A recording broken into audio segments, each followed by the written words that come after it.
There, welcome to लॉगिरी। मुझे उम्मीद है कि आपने लॉगिरी के यूट्यूब चैनल को सब्सक्राइब कर लिया होगा और बेल नोटिफिकेशन ऑन कर ली होगी ताकि जब भी मैं एक न्यू वीडियो डालूं आपको नोटिफिकेशन मिल जाए और आप वीडियो देख सकें। आज हम बात करेंगे कि अगर आप एक प्रोप्राइटरशिप फर्म रन कर रहे हैं और आपको वो रजिस्टर करवानी है, खुद से अपने आप रजिस्टर करनी है बिना एक पैसे लगाए फ्री में, तो ये वीडियो देखिए। मैं आपको बताऊंगी कि कैसे आप खुद से बिना 1 रुपया लगाए घर बैठे बैठे रजिस्टर करवा सकते हैं अपनी प्रोप्राइटरशिप फर्म और आपको बहुत बेनिफिट्स मिलेंगे इसके। What is proprietorship firm? अब एक क्वेश्चन जो बहुत पूछा जाता है वो यही होता है कि प्रोप्राइटरशिप फर्म है क्या, जिसमें एक व्यक्ति ओनर है, one person is the owner of the business, then that is a proprietorship firm. क्या ये जरूरी है कि अगर एक प्रोप्राइटरशिप फर्म है तो आप उसको रजिस्टर करवाओ? नहीं, कानूनन in accordance to law it is not compulsory कि आप उसको रजिस्टर करवाओ। अगर आप प्रोप्राइटरशिप फर्म रजिस्टर करवाना चाहते हैं तो आपके पास 3 ऑप्शंस हैं इनके डॉक्यूमेंट्स बनवाने का।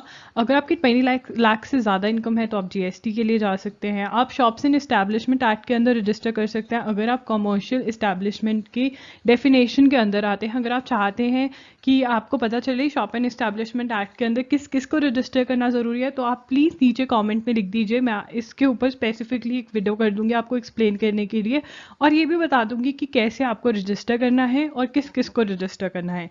पर आज हम बात करेंगे MSME रजिस्ट्रेशन के बारे में, जो कि मैं रेकमेंड करूंगी कि हर किसी को करवाना चाहिए। अगर स्पेशली अगर आप एक प्रोप्राइटर हैं तो आपको ज़रूर करवाना चाहिए बिकॉज इसके बहुत सारे बेनिफिट हैं। नंबर 1, नंबर 2, ये फ्री में होती है। अगर आप गूगल पे जाएंगे और MSME रजिस्ट्रेशन टाइप करेंगे, नो डाउट बहुत सारी वेबसाइट्स आएंगे जिसके अंदर वो बहुत सारे पैसे मांग रहे होंगे, बट मैं आपको बताऊंगी कि आप खुद से घर बैठे कैसे फ्री के अंदर रजिस्टर कर सकते हैं।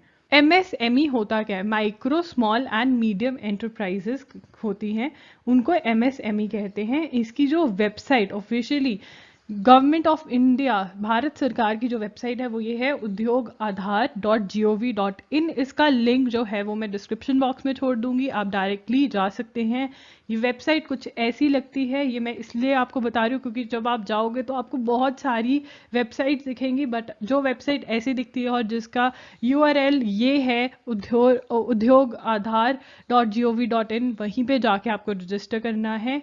बेनिफिट्स, अब क्यों आपको रजिस्टर करना चाहिए MSME में? ये सारे बेनिफिट्स हैं।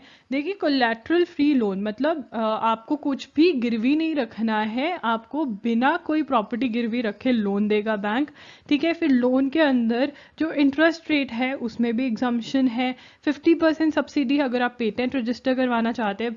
नॉर्मली फार्मास्यूटिकल्स को कितनी डिफिकल्टी होती है पेटेंट की फीस भरने में, बट इसमें 50% सब्सिडी है। कंसेशन इन इलेक्ट्रिसिटी बिल है, और ट्रेड फेयर्स में, जो इंटरनेशनल ट्रेड फेयर्स में, वहाँ पे गवर्नमेंट आपको भेजेगी और स्पेशल कंसिडर करेगी ताकि आप ज़्यादा से ज़्यादा बिजनेस लेकर आ सको। बार कोड रजिस्ट्रेशन में सब्सिडी है, ऑक्ट्रॉय बेनिफिट्स हैं। ठीक है, लाइसेंस और अप्रूवल्स और रजिस्ट्रेशंस, बेसिकली सरकार चाहती है कि लोग बिजनेस करें और इसलिए MSME को ये सारे बेनिफिट्स जो मैंने यहाँ पे लिखे हुए हैं ये सब आपको प्रोवाइड कर जाते हैं अगर आप रजिस्टर होते हो MSME में। जो कि बेनिफिट्स क्या हैं? बहुत सारी स्कीम्स आती हैं MSME के लिए, जिसके अंदर अगर आपको लगता है कि ये आपको स्कीम हेल्पफुल है तो आप वहाँ पे अप्लाई कर सकते हैं। आपको मैसेजेस भी आते हैं फ़ोन पे, एक बार आप रजिस्टर कर लेते हो, लोन बहुत इजीली अवेलेबल होता है। अब जो इसकी बेस्ट चीज़ है वो ये है कि रिकवरी ऑफ मनी, इसकी बात हम अगली स्लाइड में करेंगे, बट अभी के लिए जो स्कीम्स और ये सब देखना चाहते हैं आप, तो ये वेबसाइट है इसकी MSME.gov.in। इसका भी मैं लिंक नीचे छोड़ दूंगी ताकि आप जाके ये देख सकें। रिकवरी ऑफ मनी, अब रिकवरी ऑफ मनी की मैं बात कर रही थी। रिकवरी ऑफ मनी के अंदर क्या होता है, जो छोटा बिजनेस होता है उसमें जो भी आप कोई मैन्युफैक्चरर हैं या सर्विस दे रहे हैं तो लोग आपके पैसे लेके भाग जाते हैं, तो आपके पास केस करने के लिए पैसे नहीं होते, सिविल सूट या कुछ भी। तो यहाँ पे एक स्पेशल चीज़ आपको दी गई है जो है समाधान.msme.gov। यहाँ पे आप अपना केस फाइल कर सकते हैं अगर कोई आपके पैसे नहीं दे रहा है। तो रिकवरी ऑफ मनी, आपका कोई पैसा लेके नहीं भाग सकता, ये ये वेबसाइट है, इसका भी लिंक मैं नीचे छोड़ दूंगी। तो इसलिए एमएसएमई में रजिस्टर करना बहुत ही बेनिफिशियल रहता है as an entrepreneur, as a proprietor या कोई भी टाइप की आपकी कंपनी है तो आपको ज़रूर बिजनेस जो है आपका, आपको ज़रूर एमएसएमई में रजिस्टर करवाना चाहिए।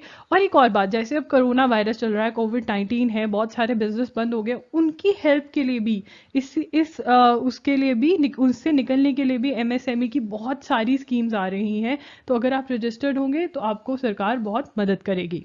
स्मॉल और मीडियम एंटरप्राइजेस जो हैं वो डिवाइडेड किस बेसिस पे हैं, इनका डिवीजन कैसा हुआ है, ये एक क्वेश्चन जो है उसका जवाब मैं दे देती हूँ।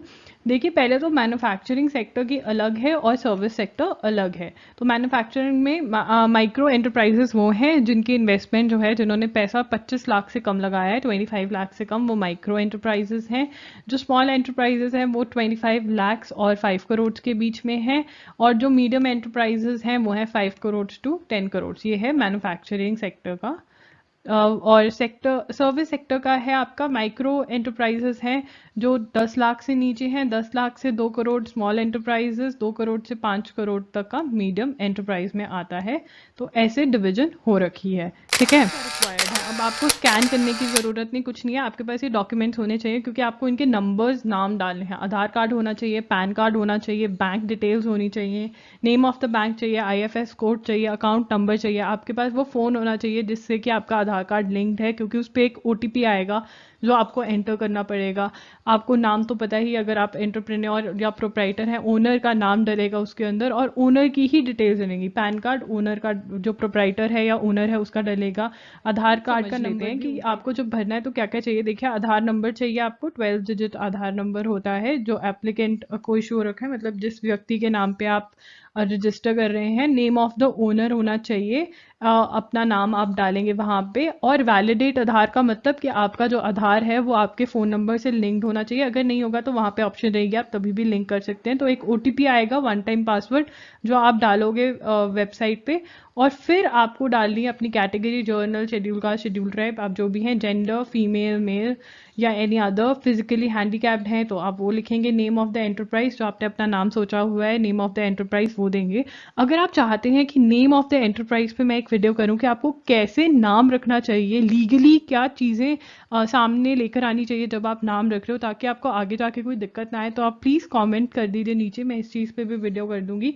टाइप ऑफ ऑर्गेनाइजेशन, क्या करवाते हैं, क्या सर्विस या क्या मैन्युफैक्चर कर रहे हैं। अब जब आप यहाँ पे जाएंगे तो एक ड्रॉप डाउन मेन्यू आ जाएगा, बहुत वहाँ पे आप जाएंगे तो आपको ऑप्शंस बहुत सारी मिल जाएंगी, तो आप वो डाल सकते हैं। अगर आप एक से ज़्यादा टाइप ऑफ सर्विस प्रोवाइड करें तो उसकी भी ऑप्शन रहती है, आप ऐड कर सकते हैं। और क्या है, लोकेशन ऑफ द प्लांट, अगर एक से ज़्यादा लोकेशन है तो भी आप वो सारी ऐड कर सकते हैं। ऑफिशियल एड्रेस क्या है, mobile number, pin code, date of commencement क्या है, अगर प्रीवियस रजिस्ट्रेशन डिटेल्स, अगर आपने कभी पहले रजिस्टर किया है एमएसएमई एक्ट में तो आप वो देंगे। बैंक डिटेल्स देंगे, अपनी आईएफएस कोड, आईएफएससी कोड होना आपके पास ज़रूरी है। मेजर एक्टिविटी क्या है, अब देखिए इसमें कन्फ्यूजन रहता है कि मैन्युफैक्चरिंग में आएंगे या सर्विस में आएंगे। अगर आप दोनों कर रहे हैं, मैन्युफैक्चरिंग भी और सर्विस भी, तो जो चीज़ आप ज़्यादा कर रहे हैं, अगर मैन्युफैक्चरिंग ज़्यादा कर रहे हैं तो आप मैन्युफैक्चरिंग के अंदर आएंगे, अगर सर्विस ज़्यादा हो रही है आपकी तो आप सर्विस के अंदर आएंगे। एनआईसी, ये क्या है, तो ये कोड्स बने हुए हैं वहाँ पे, जो आप सिलेक्ट करेंगे तो टाइप करेंगे। फॉर एग्जांपल, अगर हमने लॉगिरी को रजिस्टर करवाना है तो वहाँ पे मैं एजुकेशन टाइप करूँगी, तो एजुकेशन का अपने आप एनआईसी कोड वहाँ पर आ जाएगा, तो आपको कोड पता चल जाएगा। अगर आप एक से ज़्यादा सर्विस या एक से ज़्यादा चीज़ मैन्युफैक्चर करें तो वो भी आप वहाँ पर मैंशन कर सकते हैं। ब्लॉक्स बने होते हैं, वहाँ पर आप मैंशन करेंगे। चलिए अब करते हैं एमएसएमई की रजिस्ट्रेशन। मैं आपको बताऊंगी स्टेप बाय स्टेप आपको क्या करना है, कहाँ पे क्या भरना है, ताकि आप रजिस्टर कर सकें। जब आप udyog.aadhar.gov.in वाली वेबसाइट पे जाएंगे तो ऐसी एक वेबसाइट आएगी, वहाँ पर जाकर आप नीचे अपना आधार नंबर डाल देंगे और नेम ऑफ द एंटरप्रेन्योर, मतलब जिस आदमी के नाम पे जो ओनर है प्रोप्राइटरशिप फर्म का, उसका नाम और उसका ही आधार नंबर डाल देंगे। फिर आप कर देंगे जनरेट ओटीपी, आपके मोबाइल नंबर पे ओटीपी आ जाएगा। जब ओटीपी डाल देंगे तो ऐसी स्क्रीन आएगी जहाँ पे कि social category, gender, physically handicap, name of the enterprise मतलब owner. Name of the enterprise में आप भरेंगे अपनी बिजनेस का नाम भरेंगे, ओनर का नाम नहीं, बिजनेस का नाम भरेंगे, एड्रेस भरेंगे, mobile number, email, date of commencement, कब बिजनेस स्टार्ट हुआ था, फिर उसके बाद आप अगर कोई प्रीवियस इन्फॉर्मेशन है, मतलब पहले आपने कभी रजिस्टर किया है एमएसएमई के अंदर, तो वो बताएंगे। बैंक डिटेल्स देंगे, एक्टिविटी कौन सी है, मैन्युफैक्चरिंग है, सर्विस है, उसका आप बताएंगे। और जैसे कि मैंने आपको बताया था, एनआईसी कोड्स जो हैं वो जब आप क्लिक करेंगे इसके ऊपर तो यहाँ पे ड्रॉप डाउन मेन्यू आ जाएगा। जैसे सर्विसेज में मैं गई तो यहाँ पे इतने सारे ऑप्शंस आ गए, बहुत सारे ऑप्शंस आ जाएंगे। तो आप देख के जौन सी भी आपकी सर्विस है या मैन्युफैक्चर किस चीज़ का कर रहे हैं वो आप चूज़ कर सकते हैं। जैसे मैंने एजुकेशन चूज़ किया है, अगर लॉगिरी को हम रजिस्टर करवाना चाहें। तो अगर आप और भी कोई एक्टिविटी प्रोवाइड कर रहे हैं, सर्विस प्रोवाइड कर रहे हैं, तो वो भी आप चूज़ कर सकते हैं। फिर ऐसे ही number of persons employed, investment कितनी करी है आपने, और डिस्ट्रिक्ट इंडस्ट्री सेंटर तब आ जाएगा जब आप मेरे ख्याल से लोकेशन डालेंगे तो आ जाएगा। और फाइनली आप सबमिट कर देंगे, आपको ऑनलाइन ही कुछ ऐसा सा सर्टिफिकेट इशू हो जाएगा जिसे एमएसएमई रजिस्ट्रेशन कहते हैं। सो गाइस, आज के लिए इतना ही। मुझे उम्मीद है कि आपको ये वीडियो हेल्पफुल लगी होगी। अगर आपको वीडियो हेल्पफुल लगी तो प्लीज़ लाइक करना मत भूलिएगा, चैनल को सब्सक्राइब करना मत भूलिएगा, बेल नोटिफिकेशन ऑन करना मत भूलिएगा, ताकि मैं आपको जब भी वीडियो डालूँ आपको तभी नोटिफिकेशन मिल जाए। और ये वीडियोज़ मैं इसलिए कर रही हूँ बिकॉज मैं बहुत सारे लोगों को ऐसे ही मेरी बातचीत हुई यूट्यूब पर आने के बाद, जो बहुत सारा काम करना चाहते हैं, बिजनेस करना चाहते हैं, स्टार्टअप अपना स्टार्ट करना चाहते हैं, एंटरप्रेन्योर्स हैं, बट उनके पास इतना पैसा नहीं है कि वो प्रोफेशनल अपॉइंट कर सकें और वो उनकी हेल्प कर सकें। तो आपको डरने की ज़रूरत नहीं है, आप नीचे कमेंट्स में लिख सकते हैं कि आपको क्या प्रॉब्लम आ रही है। मैं पूरी हेल्प करने की कोशिश करूँगी, आपकी वीडियो डालूंगी यूट्यूब पे और आपकी मदद करूँगी। तो इसलिए आप वहाँ पे कमेंट सेक्शन में मेंशन कर दीजिए आपको क्या प्रॉब्लम आ रही है। इवन अगर आपको एमएसएमई की रजिस्ट्रेशन करने में कोई दिक्कत आती है तो कमेंट्स में आप मेरे से पूछ सकते हैं। आप हमें इंस्टाग्राम पे भी फॉलो कर सकते हैं, वहाँ पे हम हैं @IamLoggery के नाम से। और अगर आपकी कोई स्पेसिफिक डिमांड है तो मैंने नीचे एक सर्वे छोड़ा हुआ है, एक फॉर्म छोड़ा हुआ है, वहाँ पे जाके आप उस पर अपनी स्पेशल रिक्वेस्ट दे सकते हैं। अगर आप चाहते हैं कि आपको न्यूज़ लेटर्स मिलें जिसके अंदर कि मैं आपके साथ वकालत के सीक्रेट शेयर करूँ स्टार्टअप्स और एंटरप्रेन्योर्स से रिलेटेड, तो आप हमारी ईमेल लिस्ट भी ज्वाइन कर सकते हैं। आज के लिए इतना ही, मिलते हैं जल्द, बाय।